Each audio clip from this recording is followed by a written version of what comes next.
Carol and Gerald crossed $2.4 million on a Tuesday afternoon in March. Gerald printed out the spreadsheet. Carol taped it to the refrigerator door under a magnet shaped like a lobster. They were both 52. And the number at the bottom of that page read $96,000 a year, forever. 26 years of maxing out the 401k. 26 years of driving a Camry past 190,000 miles. And they had finally made it. Then, 3 weeks after Gerald handed in his badge, a health insurance quote landed in the mailbox, $2,100 a month. Here's the part that wrecked them. If they had less money, that same quote would have been close to zero. That's not a loophole. That's the rule.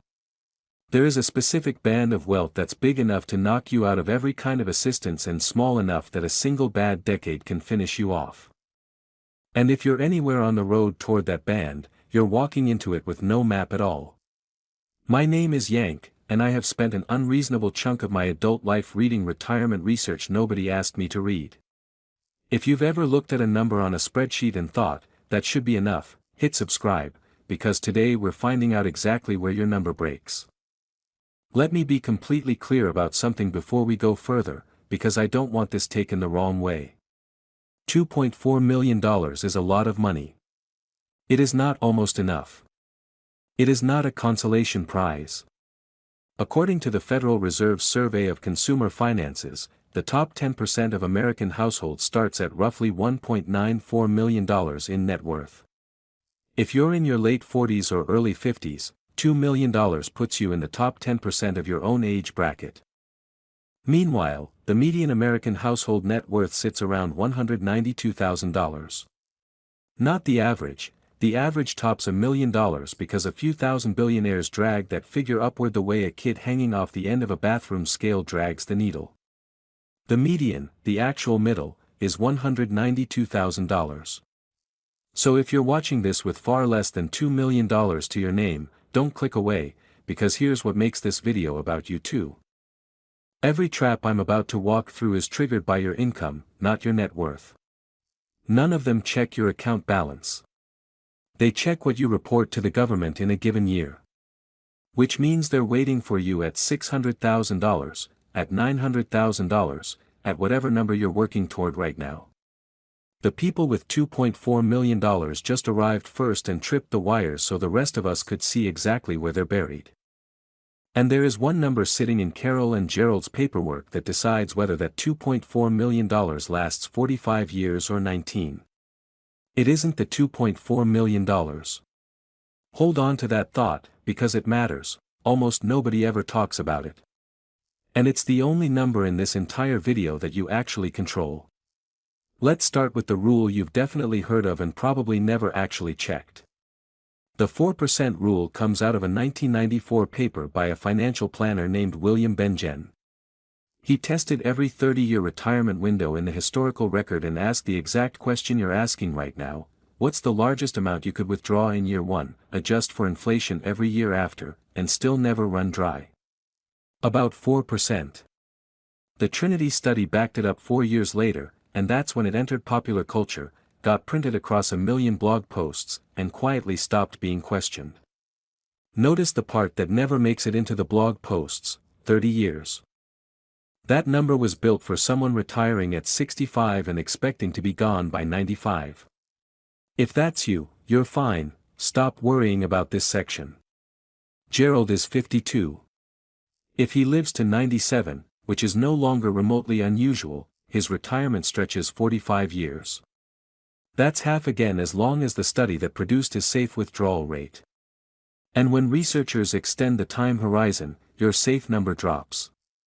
Michael Kitzes ran the numbers. Stretching a 30-year retirement out to 45 years drags the sustainable withdrawal rate down from about 4.1% to roughly 3.5%.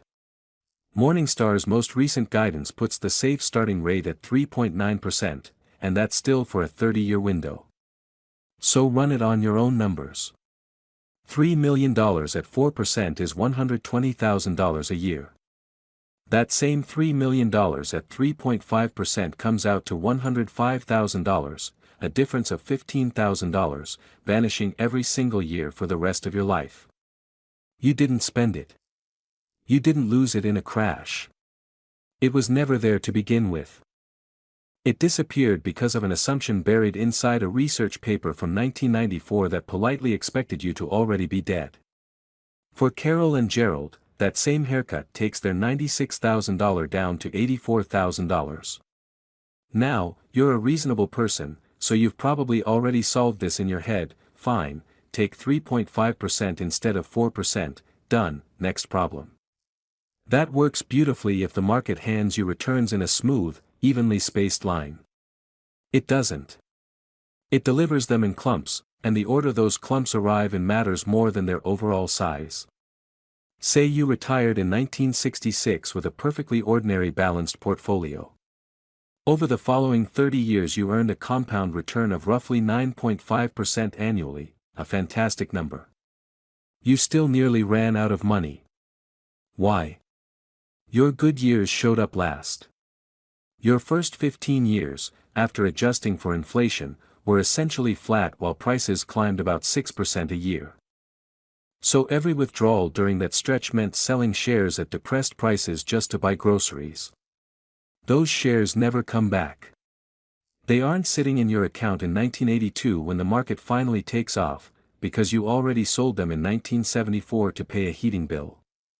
Your portfolio recovered on paper. You didn't. That sequence of returns risk, and it's the most underrated force in all of retirement math. Same average return, same starting balance, completely different life, depending only on the order the returns arrive in. Which brings us to something uncomfortable about right now. The Shiller CAPE ratio, which measures stock prices against a decade of smoothed earnings, has been sitting around 41. The long-run median is roughly 17. The only time it's ever been meaningfully higher was the peak of the dot-com bubble in 1999. I'm not predicting a crash, and neither is that indicator. High valuations have a terrible track record of predicting crashes. What they predict reasonably well is weak real returns over the following decade. And a weak decade is exactly the decade that decides everything if you've just stopped working. Because if your first 10 years happen to be the flat ones, you don't get to walk back into your old job at your old salary. That door doesn't slam shut, it closes quietly over about 4 years, and nobody sends you a notice. Carol and Gerald have a friend named Melissa. 49 years old, $3.1 million, retired a full year before they did. There's one thing Melissa did at 46 that Carol and Gerald can no longer do at 52, no matter how much money they have. Hold on to that, it costs them more than the market ever will. First, though, let's talk about the thing almost nobody who retires early has actually priced out. Medicare doesn't kick in until 65. Carol and Gerald are 52. That's 13 years of buying health insurance on the open market with no employer and no group plan standing behind them. And in 2026, the rules for that market changed in a way that landed almost squarely on people in exactly their position.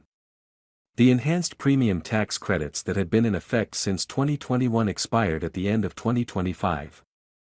Congress didn't renew them. The old subsidy cliff came right back. Here's why a cliff is so much worse than a tax bracket. A bracket is a toll booth, it takes a slightly bigger slice of your next dollar and waves you through. A cliff is a trapdoor. It takes everything at once, the moment you cross the line, and it doesn't care that you're only $1 over. Above 400% of the federal poverty level, your premium subsidy doesn't taper down, it drops straight to zero. The Kaiser Family Foundation ran this exact scenario for a 60-year-old. At $62,000 of income, that person pays about $515 a month for a benchmark plan, because a subsidy absorbs the rest. At $64,000 of income, same person, same plan, same body, they pay about $1,244 a month. $2,000 of extra income costs roughly $8,750 in extra premiums over the year. For a couple, that cliff line sits around $84,600. And that's the number waiting in Carol's kitchen, because her spreadsheet said $96,000. They were $11,000 over a cliff they'd never even heard of, on the very first day of retirement. So let's actually walk the money down the stairs the way nobody does before they quit. Start with the $84,000 the withdrawal math allows. Subtract $25,000 for a health plan that no longer qualifies for a subsidy, and you're at $59,000. Subtract property tax and homeowner's insurance on a house you already own outright, call it $11,000, and you're at $48,000. Subtract a federal tax bill, and you land at roughly $42,000 of actual spendable money. $42,000, out of $2.4 million. Let me say that again, because it doesn't sound real the first time. $2.4 million invested in the market produces about $42,000 you can actually hand a cashier. That's the take-home pay of a household earning around $55,000 a year. Except you spent 26 years, and every raise you ever earned, just to arrive here. And here's what an $11,000 cliff actually feels like once you're living inside it, because this is the part no spreadsheet can show you. It feels like turning down a consulting job in October because the extra money would push you over the line. It feels like running a tax projection before you sell a single share of anything. It feels like your spouse asking whether you can help your daughter with a security deposit, and you saying yes, and then quietly rerunning the entire year's numbers in your head. It feels like being 58 years old with $2.4 million and structuring your whole life around not earning too much. You didn't save for 26 years to spend your 50s performing poverty on paper. But that's the machine you walked into. And it's worth saying plainly, none of this is your fault. You didn't overspend. You didn't buy a boat. You saved more than roughly 90% of the country and then ran straight into a set of rules written for somebody else entirely. Nobody drafted that subsidy with a 52-year-old who just quit working in mind. It was written for people still on a payroll, and you stopped being one of them. By the way, before we get into the tax side of this, I've put together a community where I break down exactly this kind of math, no pitch waiting at the end. Links below if you want it. Back to it. Because that health cliff isn't standing alone. It's standing in a room with two other cliffs, and all three are wired to the same switch. Early retirement is supposed to be your golden window for tax planning. Your earned income drops to nothing, so you move money out of a traditional retirement account and into a Roth, pay tax now at a low rate, and defuse the bomb waiting for you at 73 when required minimum distributions start dragging money out whether you want it or not. That strategy is real, and it's powerful. There's also a 0% long-term capital gains bracket that runs up to about $98,900 of taxable income for a married couple. Realizing gains at a 0% rate is about as close to a free lunch as the tax code ever serves, and it only serves about one free lunch per decade. So naturally, you'd want to take it. Here's the problem. Every dollar you convert into a Roth counts as income. Every dollar of gain you realize counts as income. And your health subsidy is measured off your income. So look at the corner you're standing in. Convert to a Roth and defuse the future tax bomb, and you blow straight past the health subsidy cliff. Harvest gains at 0%, and you blow straight past the health subsidy cliff. Keep your income low to protect the subsidy and do nothing for 13 years, and you hand your 73-year-old self a much larger balance, forced withdrawals, a bigger tax bill, and no remaining options. And there's a Medicare surcharge waiting at 65 that's priced off your income from 2 years earlier, meaning the conversion you make at 63 sets your premium at 65. It's financial twister, and every math square is on fire. And that number I told you to remember, here it is. It isn't your net worth. It's your modified adjusted gross income, the income you choose to show on paper each year. That single figure sets your health premium, your Medicare premium 2 years later, your capital gains rate, and your tax bracket. It's the only major variable in your entire retirement that the market can't touch. And you can. Nobody tapes that number to a refrigerator. Everybody tapes the $2.4 million to a refrigerator. Now, I want to be straight with you here, because it would be easy to keep piling on bad news until you close this app feeling worse than when you opened it. There's a strong counterargument, and it deserves a fair hearing. Melissa is fine, not because she found more money, but because her plan bends. Melissa doesn't withdraw a fixed number. She uses guardrails, and you can steal this idea directly. When your portfolio drops past a certain point, you skip that year's inflation raise and trim your spending a little. When it runs hot, you take a bit more. Morningstar found that flexible strategies like this can push the sustainable starting withdrawal rate meaningfully above the rigid baseline, in some cases well past 5%. Same portfolio, different rules. The fixed withdrawal assumption is pessimistic for another reason too. David Blanchett's research on what retirees actually spend uncovered what's called the retirement spending smile. Real spending tends to decline through most of retirement, roughly 1% a year in the early going, then it ticks back up near the end because of healthcare costs. You travel hard at 60. You don't travel like that at 82. Then there's a finding that reframes this whole genre of video. The Employee Benefit Research Institute studied what retirees actually do with their money, and people who retired with $500,000 or more had spent only about 12% of their assets across their first 20 years of retirement. Roughly a third of them died with more money than they had on the day they quit working. Read that again.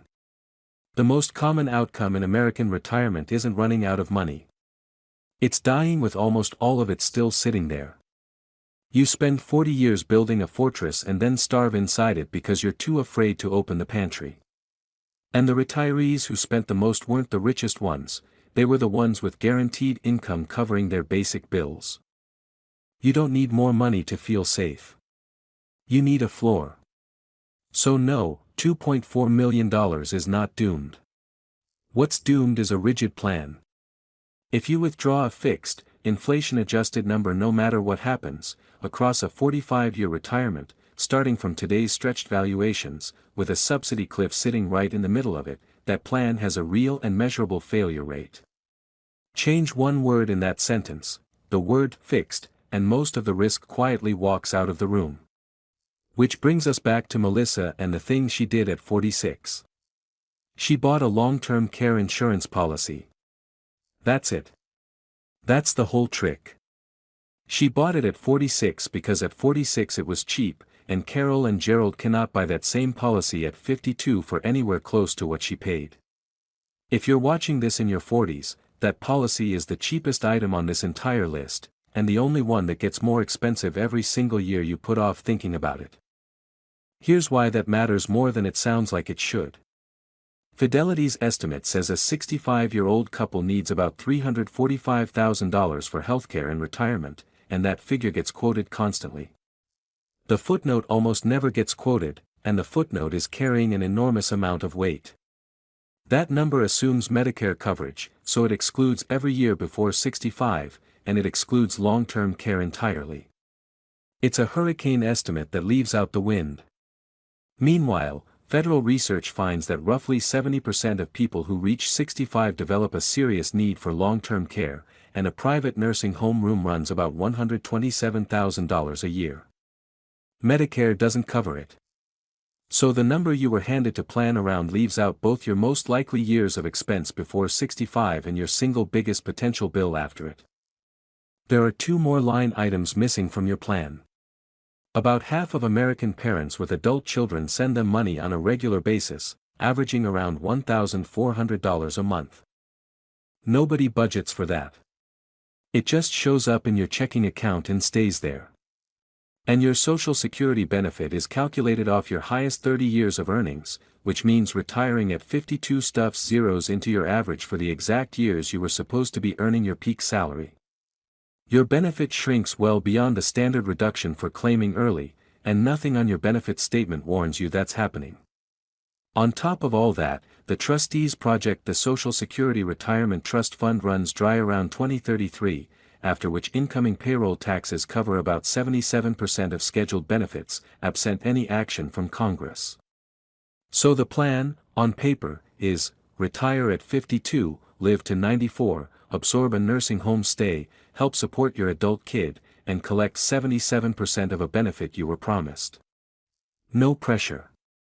None of this is an accident, and none of it is a conspiracy.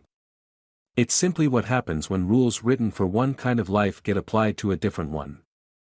The 4% rule was published for a 30-year retirement, then quietly stretched over your 45-year one. Your health subsidy was designed as a cliff, and cliffs don't care about your circumstances. Your Medicare surcharge is a cliff. The net investment income tax threshold hasn't been adjusted for inflation since 2013, which means it quietly pulls in more households every year, and one of those years is going to be yours, and nobody will have voted on it. You didn't design any of that. You just have to walk through it. And the trap in this video's title isn't that $2 to $3 million is too little money. The trap is that it's the exact amount where you're wealthy enough to be invisible to the safety net and not quite wealthy enough to stop caring about it. Above $5 million, the cliffs stop mattering, because you can absorb them without noticing. Below $1 million, the subsidies mostly catch you anyway. In between, every decision is a trade-off, and nobody hands you the map. Carol and Gerald are doing fine now. And I want to tell you exactly what changed, because it wasn't the balance in their account. They picked a number, $78,000. That's the income they decided, on purpose, to live at, chosen to sit comfortably under the subsidy cliff with room to spare, and everything else got built around that choice. Gerald does about 15 hours a week of consulting now, mostly because he was bored. And those 15 hours do more work for their finances than another $400,000 sitting in the account ever could have. The spreadsheet is still on the refrigerator. The lobster magnet is still holding it up. The number on it is just smaller now. And it's the first honest one they've ever had. Quick reminder, I'm not a financial advisor, and none of this is financial advice. Run your own numbers, and if your situation looks anything like this one, run them with someone who does this professionally. And if you want to go deeper, our community link is still below. So here's the question worth carrying out of this video. It isn't, how much do I need? That one's been asked to death, and it produces a number that gets taped to a refrigerator and stops being useful the very day you actually stop working. The better question is this: at what income am I going to choose to live? And what does that one number really cost me? Because the number you saved is a headline. The number you report on paper every year is the one that quietly writes the rest of your life.